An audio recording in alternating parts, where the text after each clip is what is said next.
ಬೆಂಗಳೂರಿನಿಂದ ಬರಬೇಕು ಅಂತ. ಅದು ಒಂದು ಕಡೆ ಉತ್ಖನನ, ಮತ್ತೊಂದು ಕಡೆ ವಿಚಾರಣೆ. ಉತ್ಖನನದ ಜೊತೆ ವಿಚಾರಣೆಯನ್ನು ಕೂಡ ಎಸ್ಐಟಿ ಚುರುಕುಗೊಳಿಸಿದೆ ಅಂತ ಹೇಳಲಾಗ್ತಾ ಇದೆ. ಧರ್ಮಸ್ಥಳದ ನಿವೃತ್ತ ಠಾಣಾಧಿಕಾರಿಯ ಒಬ್ಬರಿದ್ದಾರೆ, ಅವರನ್ನು ಕರೆಸಿ ವಿಚಾರಣೆ ಮಾಡ್ತಾ ಇದ್ದಾರಂತೆ. ಬರೋಬ್ಬರಿ 3 ದಿನಗಳ ಕಾಲ ಅವರನ್ನ ವಿಚಾರಣೆ ಮಾಡಿದಾರಂತೆ. ಹೆಣ ಹೂತ್ ಹಾಕೋದಕ್ಕೆ ನೀವು ಸಾಥ್ ನೀಡಿದ್ದೀರಾ ಅನ್ನುವಂತ ಪ್ರಶ್ನೆಯನ್ನ ಕೇಳ್ತಾ ಇದ್ದಾರಂತೆ ಅವರಿಗೆ. ಸೊ ಇನ್ನು ಯಾರ್ಯಾರಿದ್ರು ಈ ವ್ಯಕ್ತಿಯ ಜೊತೆ, ಬೇರೆ ಯಾರಾದ್ರೂ ಸಾಕ್ಷಿಗಿದ್ದಾರಾ ಅಥವಾ ಬೇರೆ ಯಾರಾದ್ರೂ ಈ ವ್ಯಕ್ತಿಗೆ ಸಾಥ್ ಕೊಟ್ಟಿದ್ದಾರಾ, ಅದು ಅಧಿಕೃತವಾದ ರೀತಿಯಲ್ಲ ಅಥವಾ ಅಕ್ರಮವಾದ ಅಥವಾ ಅನಧಿಕೃತವಾದ ರೀತಿಯಲ್ಲ, ಹೀಗೆ ಎಲ್ಲಾ ಪ್ರಶ್ನೆಗಳನ್ನು ಕೂಡ ಕೇಳ್ತಾ ಇದ್ದಾರೆ.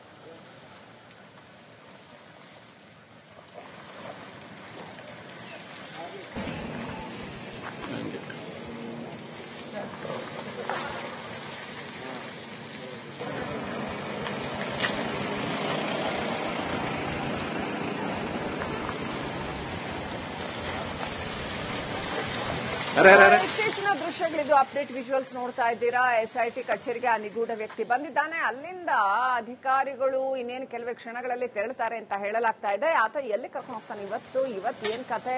ನಿನ್ನೆ ಅಂತೂ ನೋಡಿದ್ವಿ, ಪಾಯಿಂಟ್ ನಂಬರ್ 15 ಅಂತ ಹೋಗಿ ಅಲ್ಲಿ ಉತ್ಖನನ ಮಾಡಿದ್ರು. ಬೆಳಗ್ಗೆಯಿಂದ ಸಂಜೆ ತನಕ ಆಗಿದ್ರು ಅಲ್ಲಿ ಏನು ಸಿಕ್ಲಿಲ್ಲ. ಸೊ ನೂರಾರು ಅಧಿಕಾರಿಗಳು ಬಂದು, ಅಷ್ಟೊಂದು ಉಪಕರಣ ಸಲಕರಣೆ, 108 ಸಿಬ್ಬಂದಿ ಎಲ್ಲ ಬಂದಾಗಿದ್ರು ನಿನ್ನೆ ಏನು ಸಿಗ್ಲಿಲ್ಲ. ಇವತ್ತೇನಾಗತ್ತೆ ಹಾಗಾದ್ರೆ? ಯಾವ ಹೊಸ ಜಾಗ, ಎಲ್ಲಿ ಅಗೆತ, ಎಲ್ಲಿ ಶೋಧ ಕಾರ್ಯ, ಅದು ಎಲ್ಲಿ ಸಾವಿರಾರು ಹೆಣಗಳನ್ನ ಹೂತಿದ್ದೇನೆ, ನೂರಾರು ಹೆಣಗಳನ್ನ ಹೂತಿದ್ದೇನೆ, ಅವೆಲ್ಲ ಎಲ್ಲಿದ್ದಾವೆ? ಇದನ್ನ ಎಸ್ಐಟಿ ತನಿಖೆ ಮಾಡ್ತಾ ಇದೆ. ಅಪ್ಡೇಟ್ ಪಡ್ಕೊಳ್ಳೋಣ. ನನ್ನ ಸಹೋದ್ಯೋಗಿ ನಾಗೇಂದ್ರ ಬಾಬು ಲೈವ್ ಕನೆಕ್ಟ್ ಆಗಿದ್ದಾರೆ. ನಾಗೇಂದ್ರ ಬಾಬು, 10ನೇ ದಿನ ಧರ್ಮಸ್ಥಳದಲ್ಲಿ ಏನು ನಡೆಯುತ್ತೆ ಅನ್ನುವಂಥದ್ದು ಇಡೀ ರಾಜ್ಯ ಬಹಳ ತಾಳ್ಮೆಯಿಂದ ಈ ಇಡೀ ಒಂದು ಘಟನೆಯನ್ನ ನೋಡ್ತಾ ಇದೆ. ಎಸ್ಐಟಿ ಏನು ತನಿಖೆಯನ್ನ ನಡೆಸ್ತಾ ಇದೆ ಅದನ್ನ ನಡೆಸಲಿ, ಸಮರ್ಥವಾಗಿ ನಡೆಸಲಿ ಅನ್ನೋದೇ ಎಲ್ಲರ ಅಭಿಪ್ರಾಯ ಆಗಿದೆ. ಯಾಕಂತಂದ್ರೆ ಸತ್ಯ ಹೊರಬರಬೇಕು ಅಂತ ಜನ ಕೂಡ ಕಾಯ್ತಾ ಇದ್ದಾರೆ. ಇದನ್ನ ಬಹಳ ನಿಷ್ಪಕ್ಷಪಾತವಾಗಿ ತನಿಖೆ ನಡೀಬೇಕು, ಟ್ರಾನ್ಸ್ಪರೆಂಟ್ ಆಗಿ ತನಿಖೆ ನಡೀಬೇಕು ಅನ್ನೋದು ಜನಗಳ ಆಗ್ರಹ. ಒಂದು ಇಂಟರಿಮ್ ರಿಪೋರ್ಟ್ ಕೂಡ ಎಸ್ಐಟಿ ಬಿಡುಗಡೆ ಮಾಡಬೇಕು. ಇದುವರೆಗೆ ಏನಾಗಿದೆ ಅಂತ ಬಿಡುಗಡೆ ಮಾಡಬೇಕು. ಯಾಕಂದ್ರೆ ಸಾವಿರಾರು ಜನರ ನಂಬಿಕೆ ಪ್ರಶ್ನೆ ಅಂತ ಕೂಡ ಜನ ಕೇಳ್ತಾ ಇದ್ದಾರೆ. ಇವತ್ತು ನೀವಲ್ಲಿ ಹೋಗಿದ್ದೀರಾ, ಸಾಕಷ್ಟು ಜನರನ್ನ ಮಾತಾಡ್ಸಿರ್ತೀರಾ. ಸ್ಥಳೀಯರ ಪರಿಸ್ಥಿತಿ ಏನಿದೆ, ಧರ್ಮಸ್ಥಳದಲ್ಲಿ ವಾತಾವರಣ ಯಾವ ರೀತಿನಲ್ಲಿ ಇದೆ, ಜನಗಳ ಮನಸ್ಸು ಏನಾಗಿದೆ, ಮತ್ತೊಂದು ಕಡೆ ಎಸ್ಐಟಿ ಯಾವ ರೀತಿನಲ್ಲಿ, ಯಾವ ದಿಕ್ಕಿನಲ್ಲಿ ಸಾಗಬಹುದು, ಇವತ್ತು ಯಾವ ರೀತಿನಲ್ಲಿ ಉತ್ಖನನ ಅಥವಾ ತನಿಖೆ ಏನ್ ನಡೀಬಹುದು? ನಾಗೇಂದ್ರ ಬಾಬು.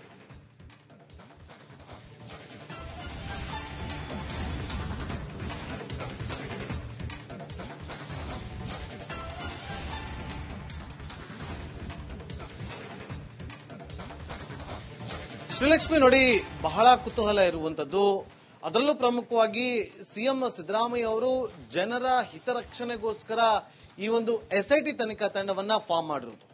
ಎಸ್ಐಟಿ ತನಿಖಾ ತಂಡ ಸತ್ಯ ಶೋಧನೆಯನ್ನ ಮಾಡಿ ಸತ್ಯವನ್ನ ಇಡೀ ರಾಜ್ಯದ ಜನರ ಮುಂದೆ ಇಡುವಂತ ಕೆಲಸವನ್ನ ಎಸ್ಐಟಿ ಮಾಡಬೇಕು. ಅದೇ ನಿಟ್ಟಿನಲ್ಲಿ ತನಿಖೆ ಕೂಡ ಸಾಗ್ತಾ ಇದೆ. ಈ ತನಿಖೆಯ ಸಂದರ್ಭದಲ್ಲಿ ಒಂದಷ್ಟು ಬದಲಾವಣೆಗಳು, ಟ್ವಿಸ್ಟ್ಗಳು ಪಡೆದುಕೊಳ್ತಾ ಇದೆ. ಈ ಟ್ವಿಸ್ಟ್ಗಳನ್ನ ಕೊಡ್ತಾ ಇರೋದು ಬೇರೆ ಯಾರು ಅಲ್ಲ, ಖುದ್ದು ಮುಸುಕುದಾರಿ ಅನ್ನೋದು ಹೊಸ ವಿಚಾರ ಏನಲ್ಲ. ಯಾಕಂದ್ರೆ ನೋಡಿ, 13ನೇ ಪಾಯಿಂಟ್ ನಲ್ಲಿ ಶೋಧ ಕಾರ್ಯಾಚರಣೆ ನಡೆಯಬೇಕಾಗಿತ್ತು. ಅಲ್ಲಿ 15 ಅಡಿಗಿಂತ ಜಾಸ್ತಿ ಆಗಿದ್ದು ಅಲ್ಲಿ ಶೋಧ ಕಾರ್ಯಾಚರಣೆ ಮಾಡೋದು ಅಷ್ಟು ಸುಲಭದ ವಿಚಾರವಲ್ಲ. ಹಾಗಾಗಿ ಅದಕ್ಕೆ ತಂತ್ರಜ್ಞಾನದ ಮೊರೆ ಹೋಗಲೇಬೇಕಾದಂತ ಅನಿವಾರ್ಯತೆ ಇರುವಂತ ಹಿನ್ನೆಲೆಯಲ್ಲಿ ತಾತ್ಕಾಲಿಕವಾಗಿ 13ನೇ ಪಾಯಿಂಟ್ ಅನ್ನ ಸ್ಥಗಿತಗೊಳಿಸಿ ಬೇರೆ ಆಯಾಮದಲ್ಲಿ ತನಿಖೆಯನ್ನ ಮಾಡೋದಕ್ಕೆ ಎಸ್ಐಟಿ ತನಿಖಾ ತಂಡ ಮುಂದಾಗಿತ್ತು.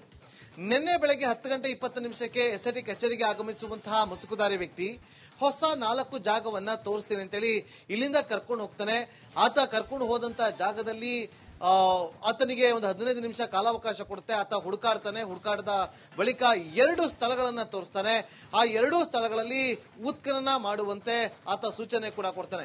ಸುಮಾರು 5 ಗಂಟೆ ಕಾಲ ಅಲ್ಲಿ ಉತ್ಖನನ ಮಾಡಿದಾಗ 2 ಸ್ಥಳದಲ್ಲಿ ಯಾವುದೇ ರೀತಿಯಾದಂತಹ ಕುರುಹುಗಳು ಪತ್ತೆ ಆಗೋದಿಲ್ಲ. ಆ ಬಳಿಕ ಆತನನ್ನ ವಾಪಸ್ ಎಸ್ಐಟಿ ಕಚೇರಿಗೆ ಕರ್ಕೊಂಡ್ ಬರ್ತಾರೆ. ಇವತ್ತು ಈಗಾಗಲೇ ಎಸ್ಐಟಿ ಕಚೇರಿಗೆ ಮುಸುಕುದಾರಿ ವ್ಯಕ್ತಿ ಆಗಮಿಸಿದ್ದಾನೆ, ಒಳಗಡೆ ಹೋಗಿದ್ದಾನೆ, ಎಸ್ಐಟಿ ಕಚೇರಿಯಲ್ಲಿ ಕೂತಿದ್ದಾನೆ. ಎಸ್ಐಟಿ ತನಿಖಾ ತಂಡ ಕೂಡ ಒಳಗೆ ಹೋಗಿದೆ. ಈಗ ಆಲ್ರೆಡಿ ಎಸ್ಪಿ ಕೂಡ ಜಿತೇಂದ್ರ ದಯಾಮ್ ಅವರು ಕೂಡ ಬಂದು ಆತನನ್ನ ಬಿಟ್ಟು ಹೋಗಿದ್ದಾರೆ.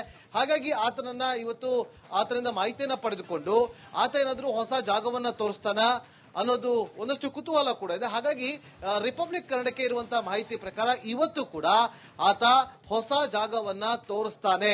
ಆ ಜಾಗಕ್ಕೆ ಎಸ್ಐಟಿ ತನಿಖಾ ತಂಡ ಕೂಡ ಹೋಗುತ್ತೆ. ಅಲ್ಲಿ ಶೋಧ ಕಾರ್ಯಾಚರಣೆಯನ್ನ ಮಾಡುವ ಸಾಧ್ಯತೆಗಳು ಇಲ್ಲಿ ದಟ್ಟವಾಗಿ ಕಂಡು ಬರ್ತಾ ಇದೆ. ಹಾಗಾಗಿ ಶ್ರೀಲಕ್ಷ್ಮಿ ಆತ ಹೊರಗಡೆ ಬಂದ ಬಳಿಕ ಆತನನ್ನ ಎಸ್ಐಟಿ ತನಿಖಾ ತಂಡ ಇಲ್ಲಿಂದ ಕರ್ಕೊಂಡು ಹೋದ ಮೇಲೆನೆ ಎಲ್ಲವೂ ಕೂಡ ಸ್ಪಷ್ಟೀಕರಣವಾಗಿ ಗೊತ್ತಾಗುತ್ತೆ. ಎಲ್ಲಿಗೆ ಹೋಗ್ತಾರೆ, ಯಾವ ಹೊಸ ಜಾಗ, ಆ ಜಾಗದಲ್ಲಿ ಶೋಧ ಕಾರ್ಯಾಚರಣೆ ಯಾವ ಹಂತದಲ್ಲಿ ನಡೆಯುತ್ತೆ ಅನ್ನೋದು ಸ್ಪಷ್ಟವಾಗಿ ಗೊತ್ತಾಗುತ್ತೆ. ಶ್ರೀಲಕ್ಷ್ಮಿ, ಇನ್ನು ಇನ್ನೋರ್ವ ಈಗ ಹಿಂದಿನ ಠಾಣಾಧಿಕಾರಿ, ನಿವೃತ್ತ ಠಾಣಾಧಿಕಾರಿಯೊಬ್ಬರನ್ನ ಕರೆಸಿ ಅವರನ್ನ ಕೂಡ ವಿಚಾರಣೆ ಮಾಡ್ತಾ ಇದ್ದಾರೆ ಅಂತ ಹೇಳಲಾಗ್ತಾ ಇದೆ. ತಮಿಳುನಾಡಿನಿಂದ ಒಂದಷ್ಟು ಜನ ಏನು ಈ ಮಾಸ್ಕ್ ಮ್ಯಾನ್ಗೆ ಸಾಥ್ ಕೊಟ್ಟಂತವರನ್ನ ಕರೆಸಿ ಅವರನ್ನ ವಿಚಾರಣೆ ಮಾಡಲಾಗ್ತಾ ಇದೆ ಅಂತ. ಹಾಗೇನೆ ಇನ್ನು ಈಗ 2ನೇ ಬಾರಿಗೆ ಕಂಪ್ಲೇಂಟ್ ಕೊಟ್ಟಿರ್ತಕ್ಕಂಥ ಒಬ್ಬ ವ್ಯಕ್ತಿ ಕೂಡ ಇದ್ದಾರೆ.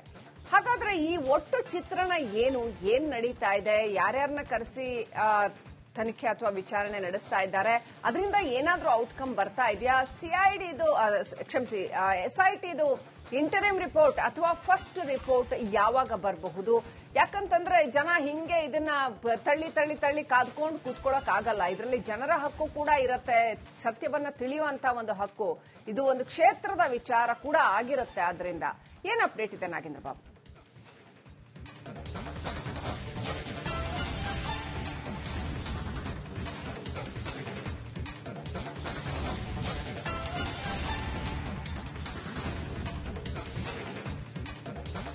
ಶ್ರೀಲಕ್ಷ್ಮಿ, ನೋಡಿ, ಎಸ್ಐಟಿ ತನಿಖಾ ತಂಡ ರಚನೆ ಮಾಡಿದ್ದಾಗಿದೆ. ಎಸ್ಐಟಿ ತನಿಖಾ ತಂಡ ತನಿಖೆಯನ್ನ ಮಾಡ್ತಾ ಇದೆ.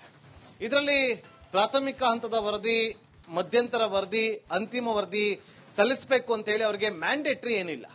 ಸತ್ಯ ಶೋಧನೆಯನ್ನ ಮಾಡಬೇಕು. ಆ ಒಂದು ಅಂತಿಮ ವರದಿಯನ್ನ ಡಿಜೆ ಐಜಿಪಿ ಅವರಿಗೆ ಸಲ್ಲಿಸಬೇಕು.